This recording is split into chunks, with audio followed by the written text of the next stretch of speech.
Everyone, on behalf of the Yorkshire Historic Churches Trust.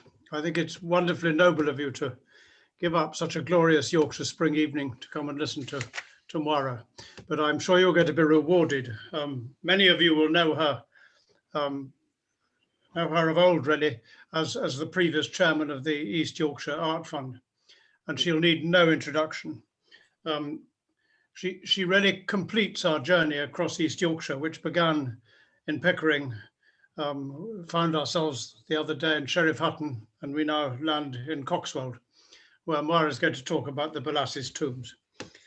She'll welcome any questions afterwards. If you could either wave at her or wave at Jane, who's going to police the questions, either that or write a question on the chat button, that would be really helpful. And so now, without more ado, I think I'll hand over to Moira. Thank you. Right, well, hello everyone, and as Tom said, it's quite tempting to go out on such a lovely day, but I hope that you'll enjoy the talk. So what I'm going to do is talk about the Belasyse monuments in Coxwold Church, where I live. I'm just looking to do share screen, and we'll start here.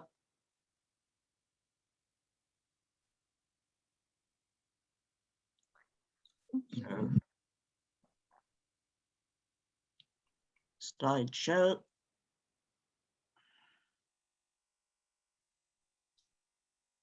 Here we are.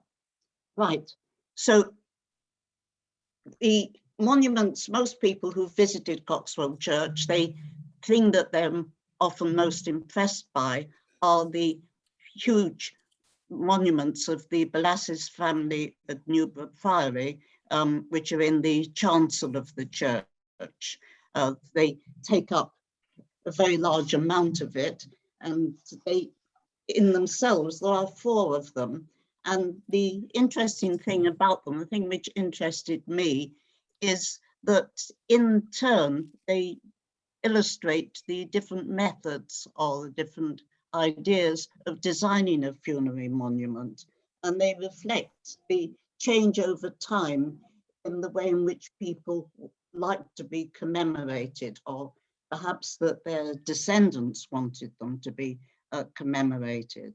And it does illustrate certainly a difference in the attitude to death and the afterlife in the couple of 100 years that span these monuments.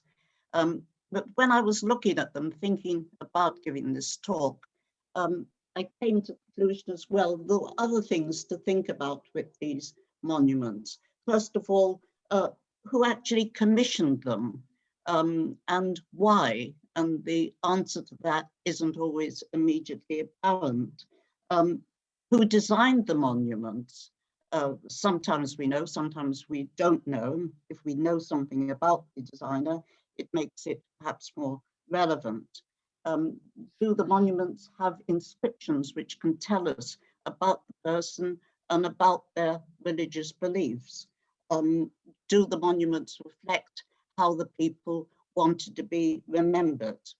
And if we have enough time, having looked at these 4 monuments, I will have a brief postscript looking at the monuments of the last 2 owners, or the memorials of the last 2 owners of Newburgh Priory, but that will just depend on the time, because I don't want to have you taking too long over this talk. So we look here at the picture of Coxwold Church, very lovely picture taken by a drone.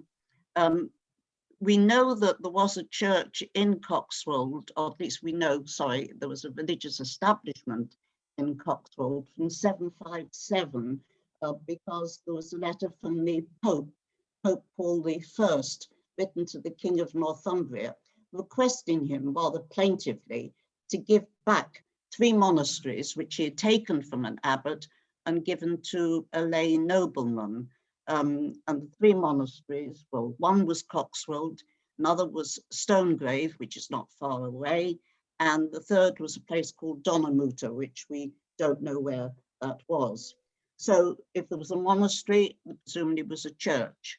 Whether it was on the site of the present church, we don't know, quite likely, but there are no Saxon remains there. There certainly was a church built there in the Norman period by the great Norman landowner, Hugh, son of Baldric, who owned most of this area. But in turn, this Norman church was demolished, and between 1420 and 1430, this perpendicular church was erected. And the feature which most people remember about Coxwold is the very unusual octagonal tower. The church itself is really comparatively plain. There are no side chapels, there's no transepts, it's just a fairly plain rectangular enclosure, this part, with typically perpendicular windows. The chancel, and this is the place where all of the monuments are, is an 18th century rebuilding. This was built in 1774 by the Norman architect, sorry, the Yorkshire architect, Thomas Atkinson.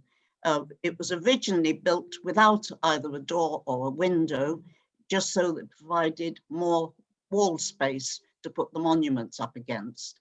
The door and the window have been put in the 20th century.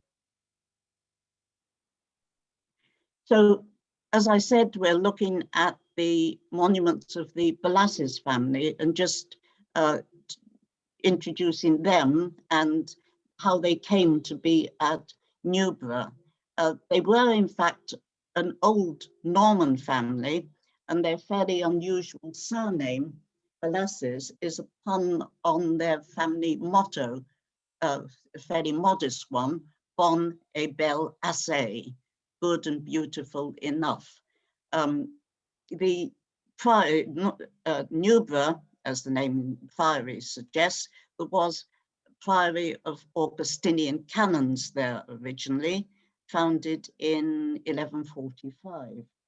Upon the dissolution of the monasteries, one Anthony Belasyse, who conveniently at that stage was chaplain to Henry VIII, he and his brother closed down quite a few monasteries in North Yorkshire.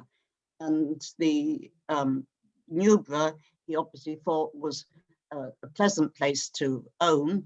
So therefore he managed to get his hands on that. So by 1540, Anthony Belasyse had Newburgh Priory. The prior, who unfortunately had been overheard making critical remarks about Henry VIII, was imprisoned and died in prison.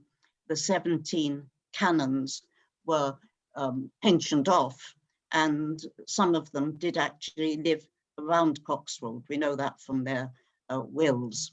But Anthony, as a cleric, had no legitimate heirs, so he left Newburgh to his brother's son, his nephew, William. And so from 1552 onwards, William was the owner of Newburgh Priory. And he seems to have made a pretty effective job at demolishing the priory, because there isn't much left. The church has completely disappeared, and there are just bits and pieces of monastic work. And when you look at the picture at the bottom, you can see it is a fairly extraordinary building with, starting from the right-hand side, you've got a demolished Elizabethan long gallery. You've then got what looks rather like a smart Georgian villa. You've then got a Jacobean tower with the correct order of capitals, little bit of monastic work, and then you've got some 18th century rebuilding. I'll just point out before we go to look at the monuments, the Earl's crest there with the family motto, that's put in after one of the family became Earl in 1756. And that aerial photograph gives you probably a better idea of the rather extraordinary complex of buildings. Notice as well, to make certain that you knew he was an earl, you've got the earl's coronet here in topiary as well as in the ironwork. But we're here to talk about the monuments, and the nave of the church is pretty plain. There aren't many, unlike most churches, you haven't got any medieval monuments, and it's fairly lacking in tablets. Just notice that one, which we will come back to later. The monuments that we're going to be looking at are all up in the chancel. And here is the chancel. Possibly the 18th century rebuilding, the chancel may have been slightly narrower than the previous one, because they seem to have had a problem with the communion rail, because this huge monument of Sir William's takes up so much space. And on the other side, there's matching, well, it's not as big, but it's pretty big, of his grandson. And so if you'd just had an altar rail running across there, there wouldn't have been much space for the parishioners. So they came up with this ingenious solution of having this horseshoe-shaped altar rail so that you get more people around it. And so here is the first of the 4 monuments. Fortunately, in 2016, an anonymous donor gave a large amount of money to the church to restore 3 of them. They didn't restore the 4th one because it had been restored a few years earlier. And certainly this one of Sir William was in a very bad state. It had subsided, so it was beginning to crack. So when they did the restoration work, they had to remove these figures to reinforce the foundations. And people in the village, a lot of people remarked they were surprised that there were no bodies underneath.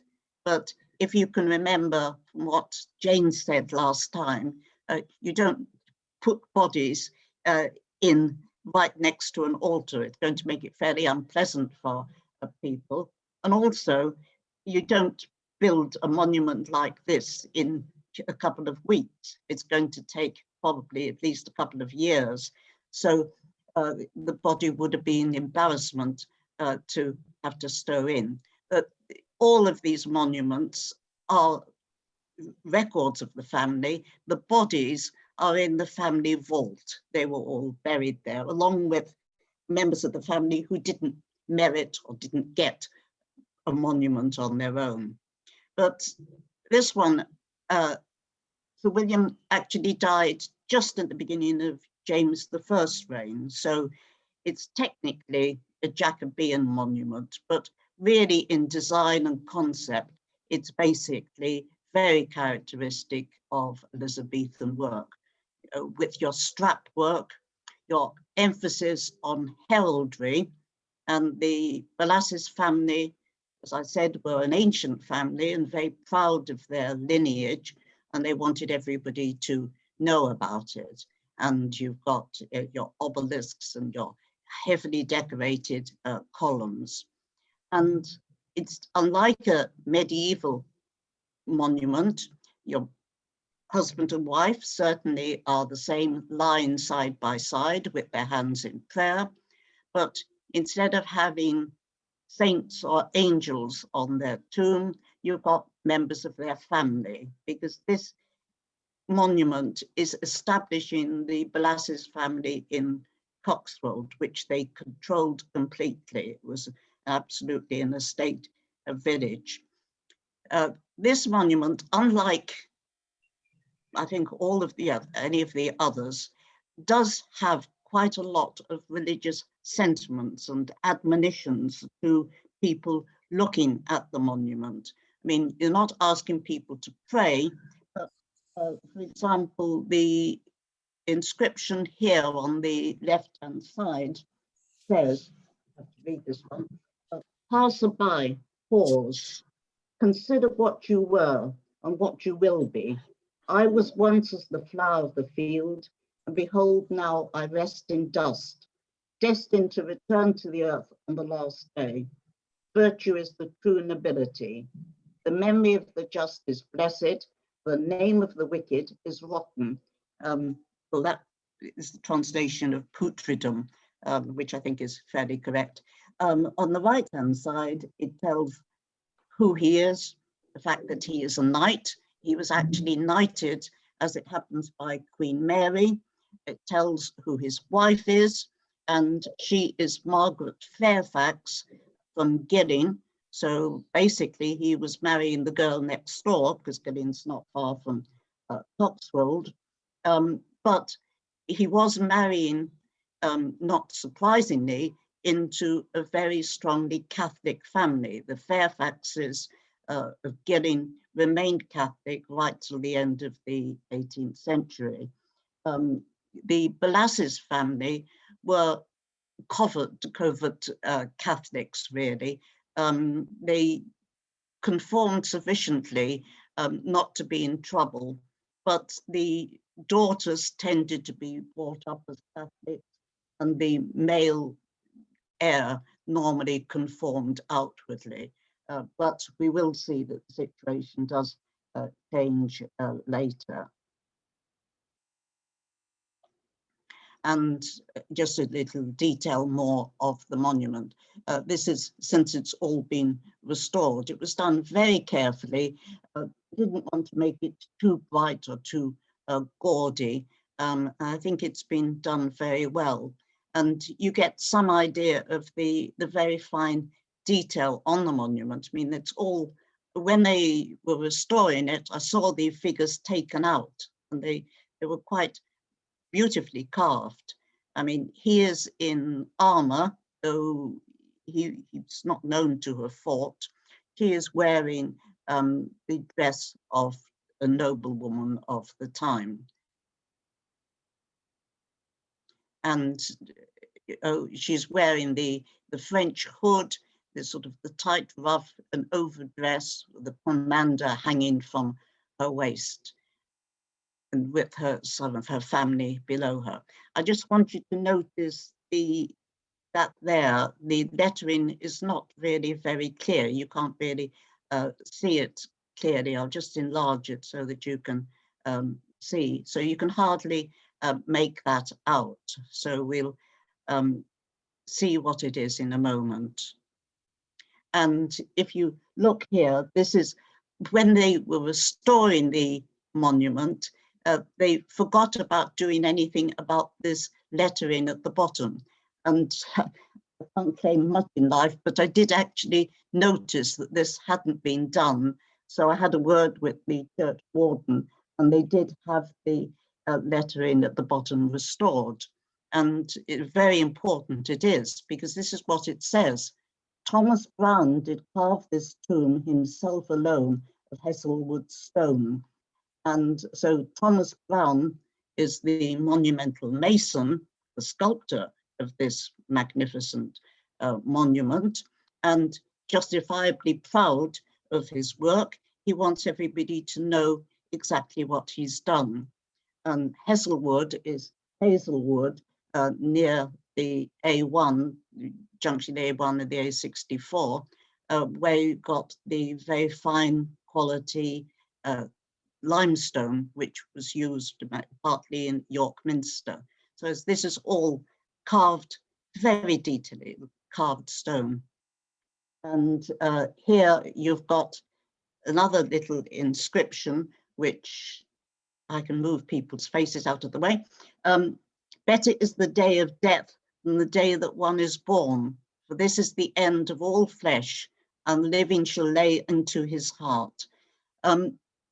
I actually looked that up in Ecclesiastes, and I was quite puzzled because it didn't read exactly the same as it said there. And I thought, well, why on earth would they paraphrase the Bible when people were used to reading it? And then I realized that, of course, the monument was put up just after 1603, but before the new authorized version of the Bible in 1611. So it was, they were obviously using the pre-authorized version. And I was rather intrigued by this Thomas Brown and wondered if he did any other work. And in fact, he was the, I think, the go-to man for North Yorkshire gentry. And probably William had already seen his work because his father-in-law and his mother-in-law buried in Gidding Church in tomb chests with figures carved by Thomas Brown. And the dress of the wife is really quite similar to that of Margaret. So that's her mother there. Sorry, I'll just go back a minute. The other one that we know he did is this one of the Slingsbys in Slingsby in Knaresborough, in the Slingsby Chapel. And this was done just about the same time as Sir William's. Sir William's is after 1603. This was put in about 1601 after his death here. You'll notice that the wife is on the other side of the husband here, and that's because he was Percy of the Northumbrian family, who were of higher status than, I'm trying to remember the man's name, which Fairfax it was, sorry, which Slingsby it was, but he was actually a knight and he did actually fight abroad. And we know how much this monument cost because the Slingsby records are that it cost £10 with an extra £3 on it. So Sir William's one would have cost considerably more. And this is another one which is in Otley. The other Fairfaxes, the other branch of the Fairfax family of Denton. So we go back now to Coxwold Church. And so we've looked at the one of Sir William, and he records that he has a son, Henry, who is married to a Fairfax. But we haven't got Henry's monument because that is actually in York Minster. We don't know why Henry, who was became a baronet in 1611, decided to have his monument in the York Minster rather than in the church. But we do know that he was grander and richer than his father, and he didn't go to a local mason. He went to Nicholas Stone, who was the monumental, or the mason and the sculptor for both James I and Charles I. So much more prestigious and a much more sophisticated monument. The other unusual thing is that Henry had decided on the monument long before he died. He commissioned it from Nicholas Stone in 1611. And we know this because very unusually, Nicholas Stone's account book survives.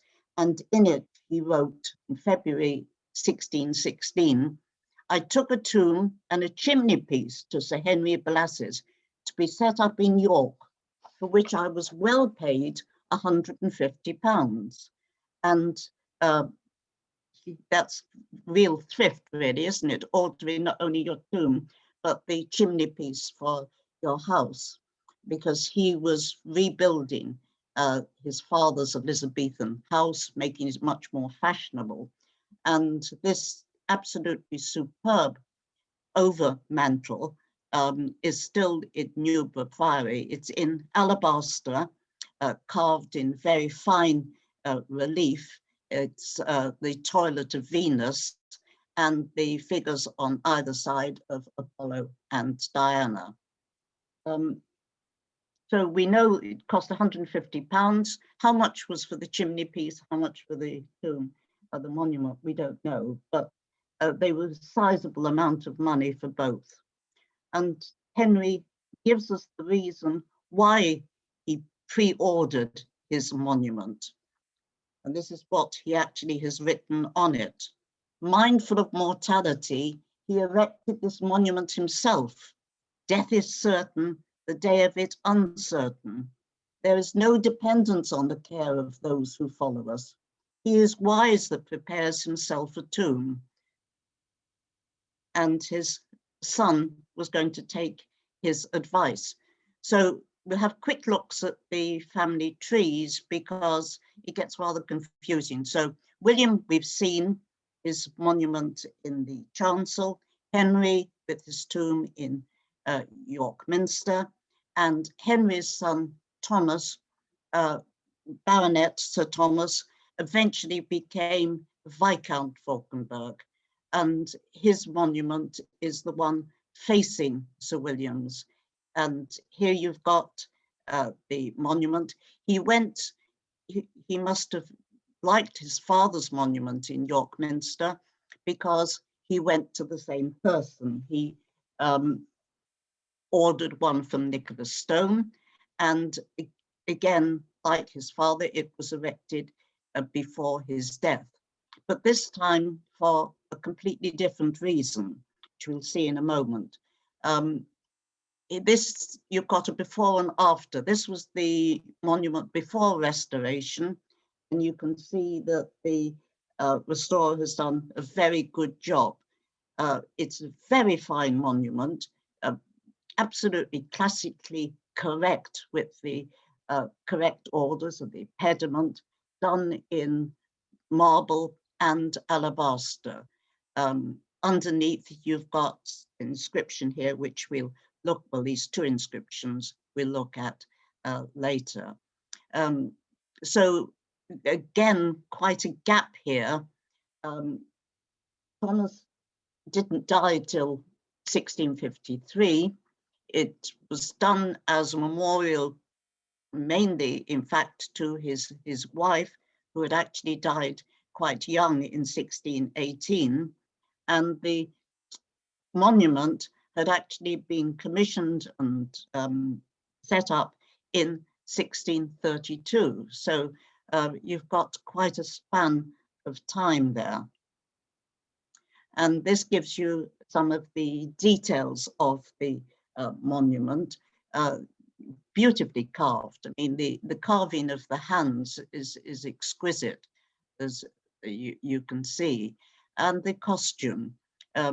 By the time he died, the costume will have been very much out of date, because you think 1653, that's actually the end of the Civil War and the period of the Commonwealth. So, you know, these ruffs and things like this have long since become out of fashion. But nevertheless, I mean, the details on this dress here are beautifully carved, very delicately done with the veil, the details on the dress as well. And as I said, it was done not to establish a dynasty, not for pride like Henry's. He says absolutely that here it's the noble Thomas Viscount Falkenberg. Now this must have been added later, because he didn't become Viscount Falkenberg till 1642. But he says in it, paraphrasing the Latin, that he's done this monument, this tomb, to his dearly beloved former wife. This is his wife who is no longer alive, the daughter of Henry Chumley, and who died the last day in February in 1618, and which he is erecting this monument in response to a vow which he made to her. And this, we'll see the English translation in the next one. And this is the translation. You can read it. I have a glass of water. I always think it's a bit creepy, that monument, but it always makes me smile because it says, "It pleases me to make haste." Well, he made haste pretty slowly, because she died in 1618 and he didn't die till 1653. So he wasn't rushing. Nevertheless, it's a rather sweet little address to his wife. And it is one that seems to be absolutely sincere, that, you know, he is doing this monument because he wants her to be remembered. And we go back to the family tree again. And so we've had Thomas, the grandson of William, and now we're going to the next generation. Because he lived a long time in 1653, the next person, can I just move those pictures so that we get there? We are. His son and heir, or would have been his heir, died before him. He died in 1647. So when the first Viscount died, he was succeeded by his grandson, Thomas. And this Thomas, though all the rest of the family had been either Catholics or very strong Catholic supporters, Thomas was considered Protestant enough to marry Oliver Cromwell's daughter, one of Oliver Cromwell's daughters, Mary, during the period of the Commonwealth. But Thomas seems to have been an able man and a great survivor, because come the Restoration, he was promoted to high office by Charles II. He did well under James II and also under William III. And in fact, he was created an earl by William III. So he became, from being the second Viscount Falkenberg, he became the first Earl Falkenberg. And he died in 1700 and had a magnificent monument erected. He asked for a monument to be erected to himself and his father, which is fairly unusual.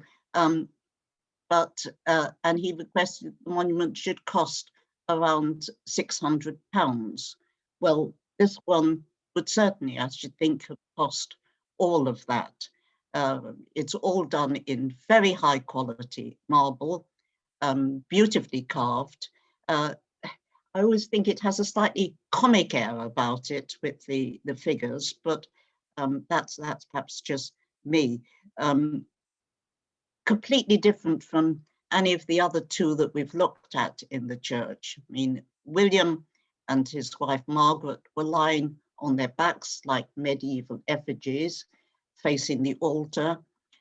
Thomas and his wife Barbara, kneeling behind him, were again facing the altar. So we've gone from recumbent to kneeling. We now come to standing figures, but standing virtually with our backs to the altar.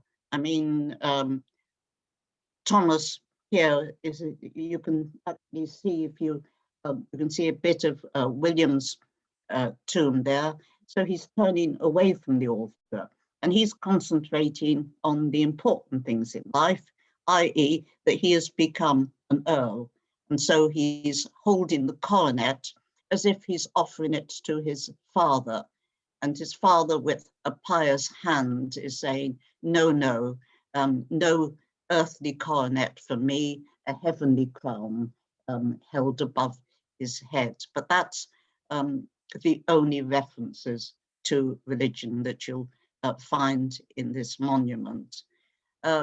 Question is, we know that his grandfather had his monument by Nicholas Stone. Who did this monument? It's certainly a very skilled carver. It's a very sophisticated piece of work.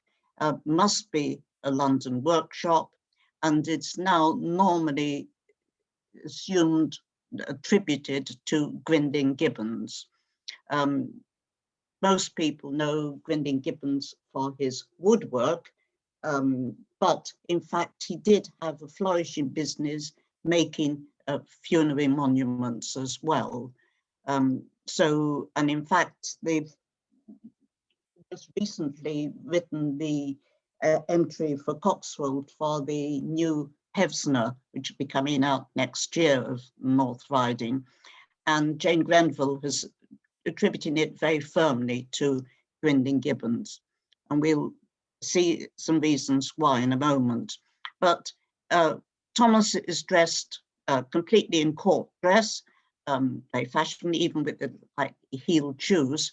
His father is dressed in as a Roman officer, but to our eyes, I think rather incongruously, wearing a periwig, which I don't think was particularly fashionable in Roman times. But in 1700, you couldn't possibly be regarded as of gentry or noble status unless you were wearing a wig.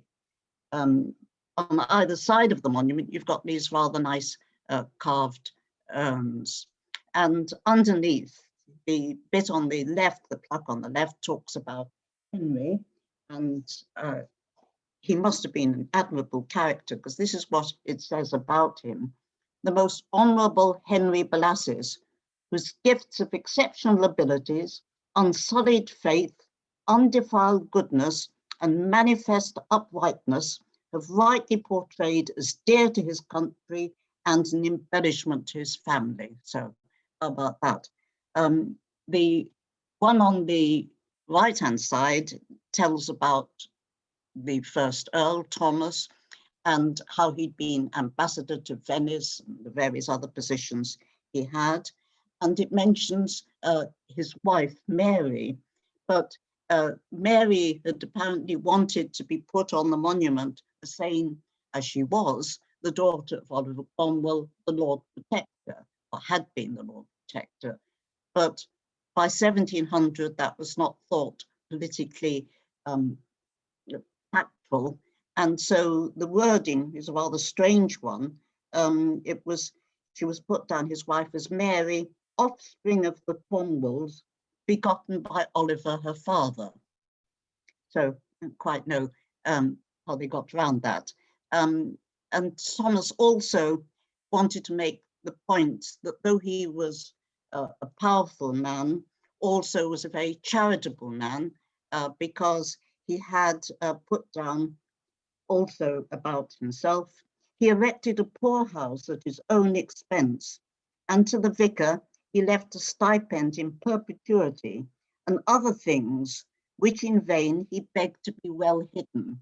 Well, they weren't necessarily well hidden when he wrote them on his monument or had them written, but nevertheless, it was there. And in fact, there is still in Coxwold a Falkenberg charity, because he left some land, and the income from that does go to support various charitable causes. And just to show you perhaps an example of why it's thought to be by Grinding Gibbons, just look at this is a monument by Grinding Gibbons to Denzil Hollis. It's in Dorchester. And look at those pilasters on either side there. And I'll just go back, and you can see that they're very similar in design. So I think it's pretty likely that it's there. Here, he isn't actually standing, but he's reclining, but he's also wearing a Roman dress, but also wearing a periwig. And this is actually 1699, so it's very much the same date. And just very quickly, because I think this is such a remarkable monument, this is perhaps Grinding Gibbons' most magnificent one. This is in Exton in Rutland, and it's a monument to the 4th Viscount Camden, who remarkably not only had 4 wives, one after the other, but also 19 children. So this was quite a challenge for a designer to incorporate all the wives. We did actually manage to incorporate 3 of them, and also all the 19 children who are put in at various places on the monument. But I think you can see there, very similar, the carvings of the wreaths and the garlands, very similar to the woodwork which Brendan Gibbons is famous for. So that was a slight diversion. So back to the family tree. So we've looked at Thomas and Henry. Thomas, the first Earl, died without issue. So therefore, the Newburgh went to his nephew, Thomas. He was a very strong Catholic. He came heavily into debt, had to go to Brussels, as people often did, to escape creditors, and died there. His son, another Thomas, I'm afraid we have 4 Thomases, one after the other virtually, brought his father's body back. It's buried in the family vault, but no memorial. And this is one of the things that's always puzzled me. This Thomas here, who took over from his father in 1618 and was at Newburgh for, well over another 50 years. He didn't die till 1774. Strangely enough, has no monument in the church, despite the fact that he did a lot of building at Newburgh and completely, rebuilt the house. So the only memorials to him are a funerary hatchment, which I haven't got in the picture here, but this enameled glass window, ignore the ones on either side here, which are obviously Victorian, but this one here, which is here by William Peckett, who was one of the first to establish enameled glass making again. Here, though, you've got a Viscount's coronet and the family supporters, the stag and the unicorn, and the family motto, Bon et Belasyse. And you can see the date there, 1755. And he also put up these coat of arms. The one is a very fine plaster coat of arms. In 1739, it says underneath, the 12th year of the reign of George II. So that gets us to 1739. And on either side of it, we've got the cartouches with the coat of arms and the Earl's coronet of the first Earl. And we've got the one here on the right-hand side of the 4th Viscount. And you can see, again, he's still Viscount because it's a Viscount's coronet with the, it would be all the way around the side, would be 18 pearls, but you only get 9 there, whereas here you've got the 5 at the side. So it's just a mystery why he wasn't commemorated. He had a son, as far as you know, he was on reasonable terms, but for some reason or other, we don't have a monument to him. So the next monument that we have is the last of the Belasyse family. And this is his son, Thomas's son, Henry. And again, you've got a before and after by the restorer. I mean, this didn't need much work on it. I mean, the one that needed the most work was the one of Sir William, which really needed the foundation secured. But this one, you just really needed some gentle cleaning, but he's done it extremely well, as I think you can see. a lot of people look at this monument and think, well, where's the body?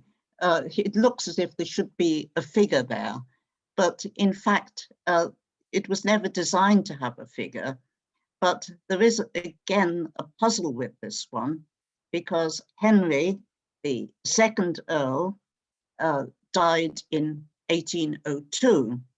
The style, the architectural style of this, which is sort of very much a Gothic revival, can be pretty firmly dated to the 1830s. So there's about a 25-year gap between Henry's death and the erection of this monument. We'll see in a moment possibly the reason for it. He was probably the person responsible for rebuilding the chancel, and it may have been that when the chancel was being rebuilt, they had decided that they would put in one for Henry's father, and then never got round to it. We don't really know.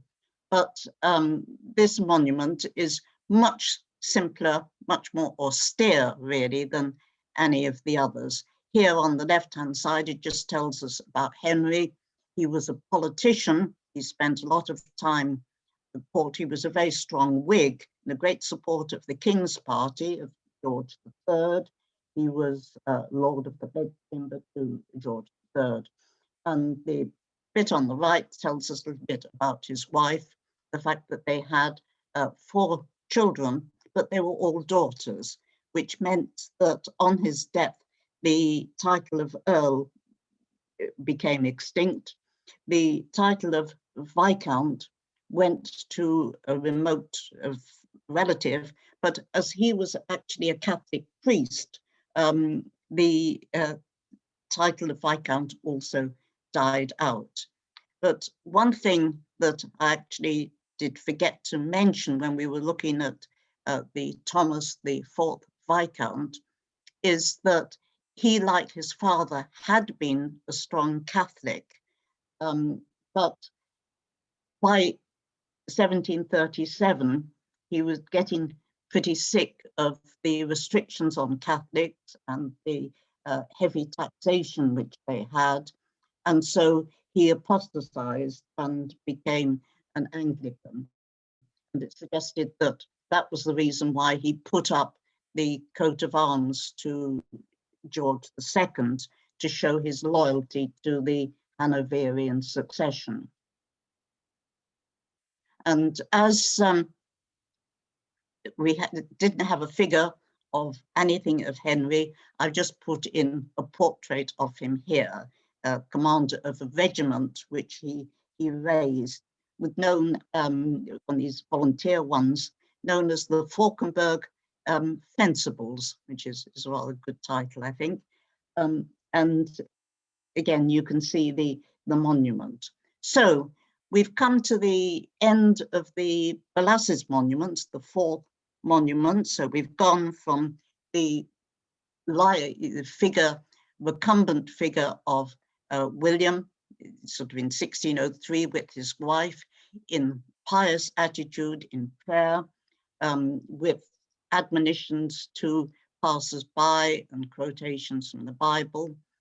Across the way, we've gone to the elegant, classical, very correct one of Thomas, the 1st Viscount. We've then gone to the magnificent Baroque marble monument of Thomas the 1st Earl. And then we've come to this rather feeble, really, in some ways, Gothic revival monument with not very much about him. We've just got, I think, just a few minutes just to see what happens to the rest of the family, and we'll just go through this last bit very quickly so that we can see.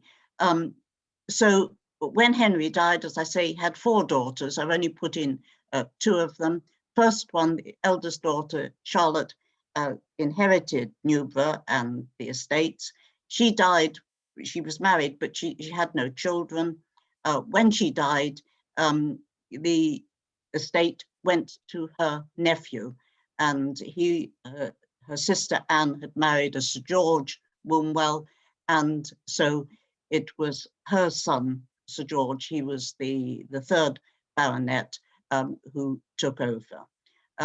He was very much a fashionable man about town. That is a portrait of Anne by Romney. Here he is with his great friend, Lord Adolphus Fitzclarence. And a rather nice little feature, I think, again, it just sort of amuses me, is that when he died in 1855, his son, another Sir George, I hate to say, erected this monument to his father, this again, a sort of Gothic revival type of monument, and his father's friend, his great friend there, who actually died the following year visiting Coxwold, visiting Newburgh. So he's got an identical monument. So they're facing each other in the chancel, just about the last space in the chancel for a monument. But he is probably the person who put up the monument to the second Earl, to Henry II Earl, probably to make the link between the Belasyse and the Wombwell family, so that you're making certain of the line. And we then get to virtually the end of the line now. When he died in 1855, his son and heir was actually fighting in the Crimean War. So he came back, apparently with great pleasure. He came back because it had been a pretty dreadful war. But he had, during the war, he had actually charged with the charge of the Light Brigade, and of course had survived it. So here's a portrait of him as the dashing cavalry officer. Here he is in later life. He became a great benefactor to Coxwold, did a great deal for the village, rebuilt a lot of the houses, and like one of his ancestors, must have thought about how and where he was going to be buried. Well, the chancel was completely full by now, but perhaps the fashion for monuments like that had ceased. So he had decided to make a very large enclosure in the churchyard, in which he and his wife and then all of his family would be buried. But as you can see, there are actually only 2 graves in this. It is a very large enclosure. Sir George Aubrey Wombwell and his wife, Lady Julia, and one of their daughters. So what's happened? Well, if we look at the family tree, he did have 2 sons. He had 3 daughters, actually. I just put one of them in, but they both predeceased their father. George died in 1889 on service in the army in India, and Stephen died in 1901 in the Boer War, again of a fever. And I pointed out these at the beginning. This is a marble monument to the 2 boys erected by the tenantry of Coxwold. And you probably can't actually see, it's not that clear, but it just says he died at Meermut in India, 1889, and was buried there. And his brother, Stephen, again said he died in South Africa and buried there. So there was no need, they didn't fill the enclosure. So who was going to take over Newburgh? Well, eventually it went to one of their nephews, their sister's son. And if we just go back to the family tree, you can see this it was a young boy then, Victor Malcolm Mennies, but he changed his name to Wombwell, and he took over Newburgh after his his grandmother died. And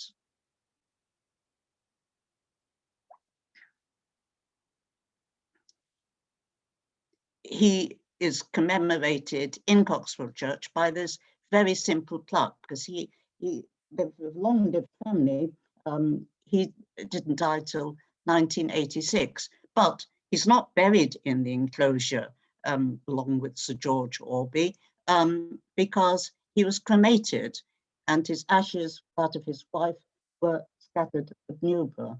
So we've come to the end of the story of the monuments, and we've gone right from the magnificent monument of 1603 to no monuments and cremation. So there we are, we've come to the end of it.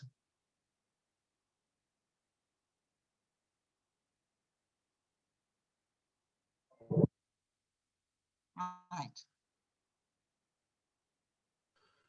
Moira, thank you very much. I'm sure you've all got, there are questions building up, but I think, Jane, are you Yes, we've got quite a few on the chat. From Colin Roberts, are the faces of commemorated people realistic or stylized? And that depends on the period, doesn't it, Moira? Yes, I mean, the last ones that I showed of the marble one of George and Stephen are definitely based on their figure, on their faces, because in fact the stained glass is actually, there's a stained glass window to Stephen, and that's actually based on them. But the others, practically all of the others are pretty stylized, I think. I don't think that the monument, I mean, I can't imagine Thomas Brown taking little careful sketches of people. I think he had his stock standard figure, and that's what you got. A bit more extra if you paid extra, I should think. Yes. And another one, so we are in the quality monument.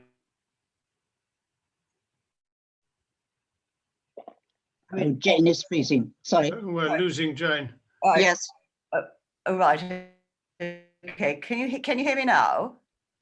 Yeah. Can you see? Yeah, just go up to, yes, go on. Yep. Right. Okay. Is the marble Italian and the alabaster? Well, I mean, you're talking specifically about the Coxwold monuments. Do we know the source of the stone there?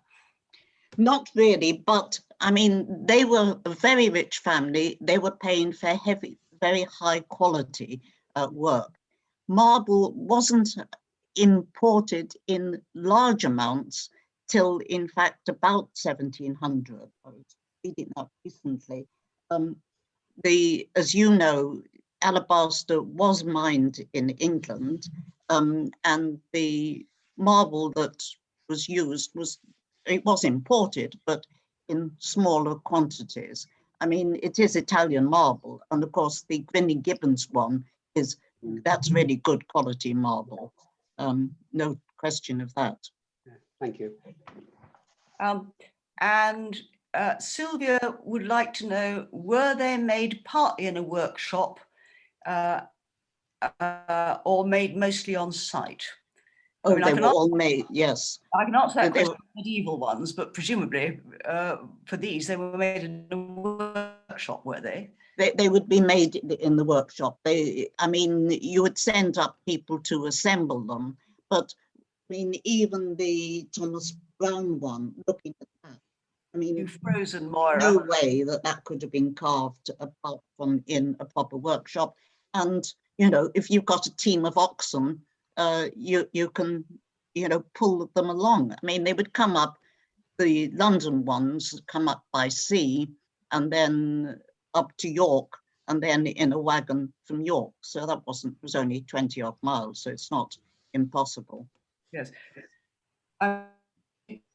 We do have the accounts for certainly medieval ones, which include the transport of the finished carving to the church for assembly and colouring. And I can't imagine the practice would have changed once you get to the early modern and, the long 18th century. I'm sure it was the same. Well, yes, I mean, in fact, John Cheer, who I did a study of, who did lead garden ornaments, he normally brought them to the river, the Thames, and ready packed up, which he charged for. And then the transport from then was the responsibility of the person who bought it. So they halved it really. You got so far, and then the buyer had to pay the rest. Rather like post and package extra, as we all have to do. It's Amazon. Yeah. One interesting thing about that, of course, is that if you're going to do that, it restricts the size of the components of the monument, so it affects the design. So each piece of the monument can only be so long and so heavy and so wide. So when you look at the component parts of the monuments that you've shown us, they will have been carefully designed to be able to be packed up, carried, Yes. reassembled, and not carved all in one. Yes, but I mean, the Sir William's one, I mean, that was the only one that I saw taken to pieces, which was quite interesting. And of course, the Sir William and his wife were two separate figures. Yes. But they're pretty large, and it must have been quite a strain transporting them. Yes, absolutely. Right. And any other questions? Hands up. Yeah, wave your hands if you'd like to ask a question. Well, you can, if you go to reaction, you can. If you press on reaction, and there's a little thing that says raise hand, and then if you press on that, it brings you up to the top of the list. So Sylvia, right, I think that's it. I think we've done everybody there. Have we exhausted the topic? Moira, Yes, thank you. I think we've delighted them long enough. Yeah. Well, Moira, thank you so much. I mean, I really have. I've been incredibly impressed by the depth of your scholarship and the assemblage of the multitude of fascinating facts. I mean, I can't wait to go to Coxwold, and similarly with you, Jane, to push off to Sheriff Hutton and then on to Pickering. I think these have been a great series of lectures, and Moira, thank you so much for all that you've contributed tonight. It's been delightful. Thank you. Good. Glad you've enjoyed it.